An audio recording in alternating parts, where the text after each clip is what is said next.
รอาจจะไม่เข้าใจว่าความสัมพันธ์ของเรานั้นมันเป็นเช่นไรและใครอาจจะเข้าใจผิดและคงคิดไปและคงเข้าใจตามที่เห็น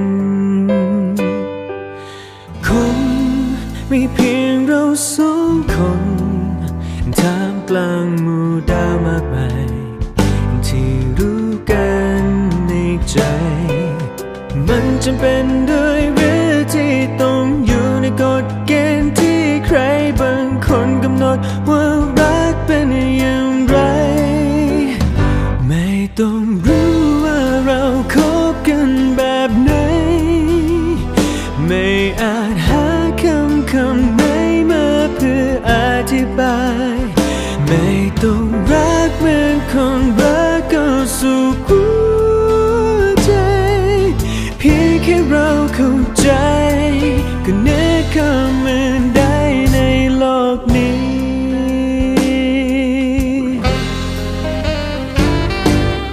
เราอาจจะแยกกันอยู่ไม่นอนด้วยกันทุกคืนทุกวันยังคู่ใครอย่างน้อยมีเธอที่เข้าใจแม้จะไม่มีผู้ใดเข้าใจความรักนี้และคงมีเพียงเราสองคนท่ามกลางหมู่ดาวมากมายที่รู้กันในใจ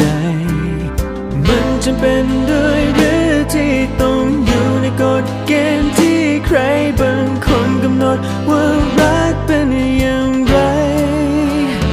ไม่ต้องรู้ว่าเราคบกันแบบไหนไม่อาจหาคำไหนมาเพื่ออธิบาย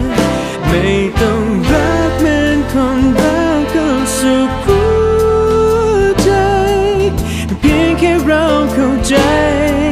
ก็นึกเข้ามาได้ในโลกนี้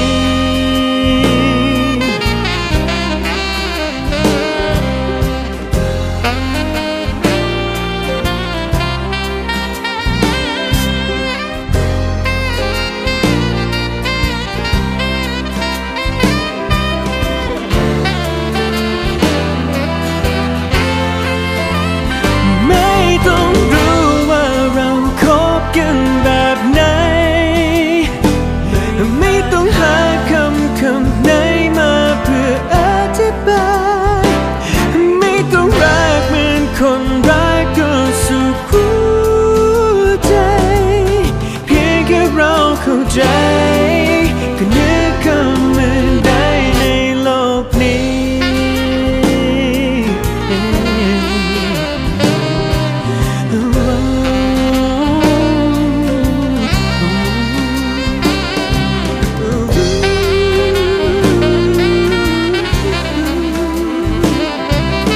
เพียงแค่เรา